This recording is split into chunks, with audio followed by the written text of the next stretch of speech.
So on the weekend, I was having my yearly massage, although the sounds my body was making indicates perhaps I need one more often. Too much?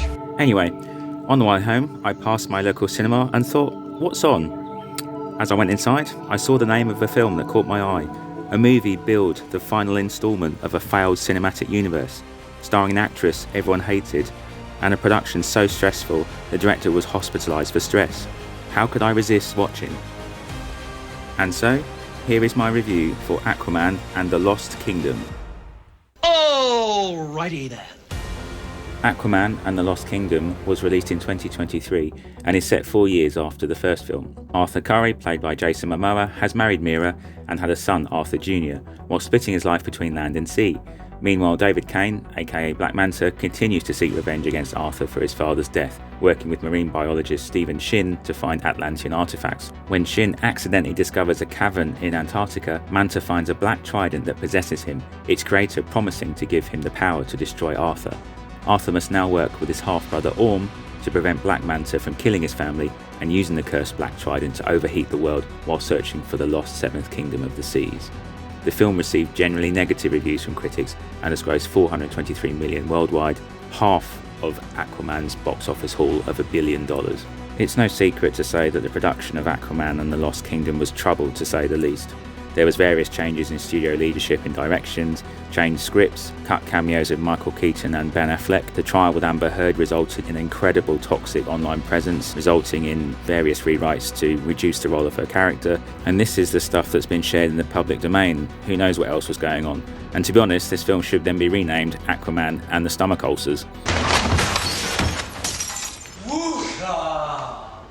And so the question you may have is it any good? Well, I think my answer depends upon whether you like the first one or not. If you like the first one, then I think yes, but it's a qualified yes, as in it's spectacularly, averagely good. If you didn't like the first one, then this film won't appeal to you really at all. Aquaman 2 doesn't reinvent the wheel. It kind of feels a bit sort of reheated.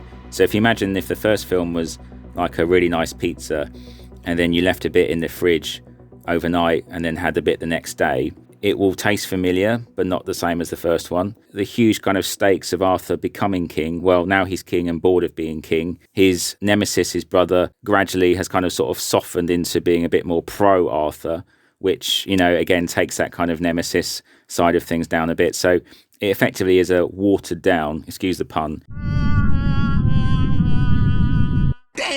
version of the first film. That's not to say it doesn't have its pleasures. You know, visually, I still think the Aquaman universe is far more interesting to look at than most of the comic book films out there. A lot of them tend to rely on skyscrapers or alleyways. So I think Aquaman 2 continues the amazing underwater setting. Jason Momoa is still the reluctant hero. The fact he's bored as a king, I guess, is a nice twist. You know, he's fought so hard to become this king, and then when he's there, he actually realises that it's all politics and boring. The fact he has a family to think about now is a nice evolution of his character. The fight scenes are good, with some neat extended shots when they're infiltrating the base, but it's nothing like the rooftop chase in the first one, which is genuinely really, really thrilling. There's some funny banter here and there, although sometimes it doesn't quite land. The film is visually impressive. I think the way the craft and creatures have been rendered is fantastic, and there's a nice Vangelis-esque trance score that swells in and out at various action scenes, which is quite cool as well. So this is now the plot spoiler alarm, so if you don't want to hear any more about the plot, skip to later on the video. But otherwise, there's no real major revelations. The bloodline sacrifice is a little bit stale, and the former nemesis turned frenemy. That potentially has some mileage. I think Orm's arc is a little bit compressed to go from anti-Arthur to pro-Arthur. Mera's role obviously has been kept to a bare minimum, and I think suffers for it because there's not much emotional weight when she gets injured. It might have done had things not happened with Amber off-screen. Climate change as part of the villain's plan might be a bit on the nose, but actually complements the bizarre weather I've certainly been experiencing the last year. And the notion of building bridges is a positive metaphor, ending on a positive note. And I do think it's a shame that there won't be a part 3. When writing the review for this film, I couldn't help inevitably think of the first film. And I think the reason why the first film done so well is there was no real baggage for the character. So the fans couldn't really go mad if it was too dark or too light, because Aquaman was a blank canvas. most people weren't really familiar with Aquaman to the extent that they're familiar with Superman and Batman. So James Wan rightly leaned into it for maximum spectacle and laughs, and the underwater setting is visually inventive and impressive and added something new. You know, the way the physics works underwater, the use of weird creatures nearby, it all added that sort of element of visual freshness. And I still believe that's why I went to see Aquaman 2. There's something about the environment that I think is actually fascinating. For me, there's a couple of issues with the sequel. I think Orm's arc from Nemesis in the first one, bent on punishing the land dwellers, versus now being a bit more pally with Aquaman towards the end. Let's not forget, Aquaman took his wife and his throne. And there's a great moment actually in Aquaman 2 where he's looking at Dolph Lundgren's character. And we don't know if he's actually going to help him or not. And you think that he's left him behind on the edge. And then, of course, he saves him at the last moment. But I quite like the fact they did play with that moment. And perhaps if we ever see a part 3, which we probably won't, but maybe they could lean into that after the events of the second one, and now the Atlanteans are more public, I think Orm would be more paranoid about the land dwellers and be more hostile, and then perhaps return to his more villainous role that he had in the first one. So I think Orm has potentially a very interesting longer term arc that I doubt we'll ever get to see, which is a shame.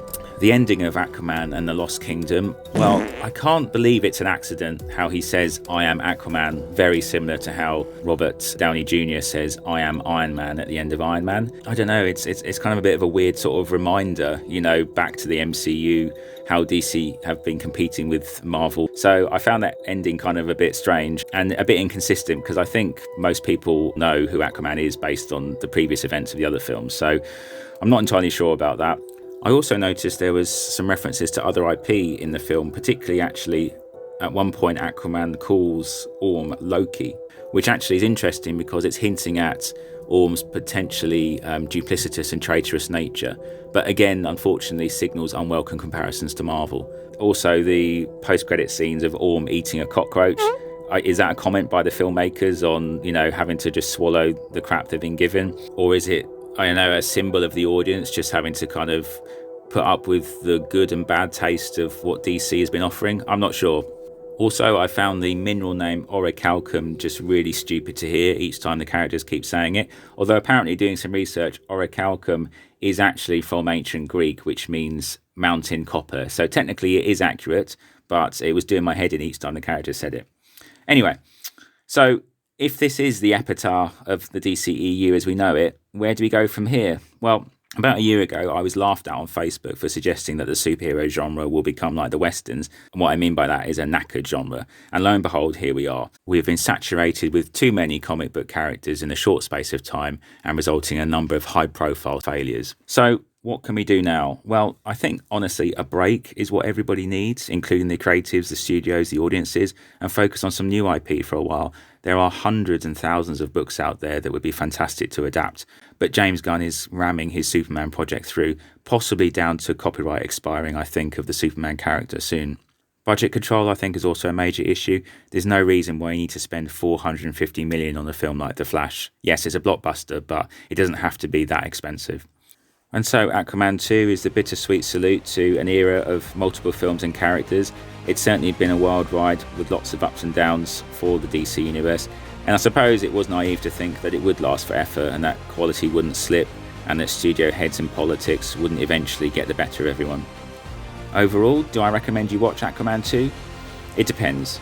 If you are tired of superheroes, then this film does little new, so you won't miss out. But if you're a bit of a completist like me, you enjoyed the underwater world of the first film, you like the characters, you want to see what they got up to next, and you wanted to see how DC finally sign off from film for a little while at least, then take a dive in, but don't expect miracles. Thanks very much for watching this review. If you can like and please leave a comment, I'd appreciate it, and I'll see you again soon. Thank you.